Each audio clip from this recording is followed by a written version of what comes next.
주주가치 재고를 내세우며 자사주 매입 계획을 발표하는 상장사들이 부쩍 늘어나고 있죠.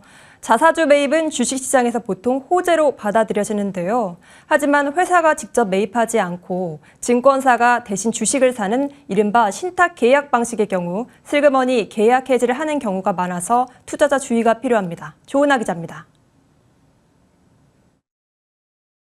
지난해 20억 원 규모의 자사주 취득 신탁 계약을 체결했다고 공시한 자동차 부품업체 두올. 계약 체결 당시 1,600원대에 거래되며 저조한 주가 흐름을 보였던 두올은 주주가치 재고와 주가 안정을 내세웠습니다. 회사의 주가 부양 의지에 시장도 상승세를 보이며 화답했지만 공시 이후 행보는 달랐습니다. 최근 계약 해지 공시를 살펴보면 계약 기간 동안 매입한 금액은 4,960만 원으로 전체 계약 금액의 2.48%에 불과합니다. 자사주 취득 공시는 흔히 주식시장에서 호재로 받아들여집니다. 시장에서 거래되는 유통 주식수를 줄여 자연스럽게 주식 가치를 높일 수 있고 기업이 주가를 관리하겠다는 의지를 보인다고 해석하기 때문입니다. 하지만 기업이 자사주를 사들이겠다고 해서 무조건 호재는 아닙니다. 자사주 취득 방법은 크게 회사가 직접 취득하는 방법과 증권사와 신탁 계약을 맺고 증권사가 대신 사들이는 자사주 취득 신탁 계약 이렇게 나눠볼 수 있습니다.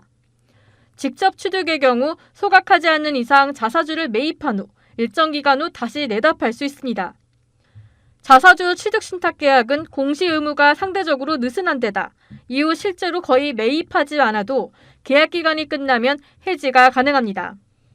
올해 들어 자사주 취득 신탁 계약 해지 공시를 낸 상장사는 모두 116곳. 이 중 처음 공시대로 자사주를 취득한 곳은 4분의 1에 불과합니다. 실제로 계약 금액 중 자사주 매입 비율이 5% 미만인 곳도 10곳이나 됩니다. 취득 방법에 따라서도 영향을 받고 취득한 주식을 소각하는지 장기적으로 보유하는지에 따라서도 달라질 수가 있습니다. 자사주 취득 이벤트를 이용해서 투자자가 투자를 하실 때에는 취득 방법이나 취득한 이후의 주식을 어떻게 처리하는지 그리고 자신의 투자 기간을 고려해서 결정해야 합니다. 자사주 취득 공시 이후 실제로 취득이 일어날지 취득한 자사주를 어떻게 활용하는지 등을 꼼꼼히 살펴볼 필요가 있습니다. 머니투데이 방송 조은하입니다.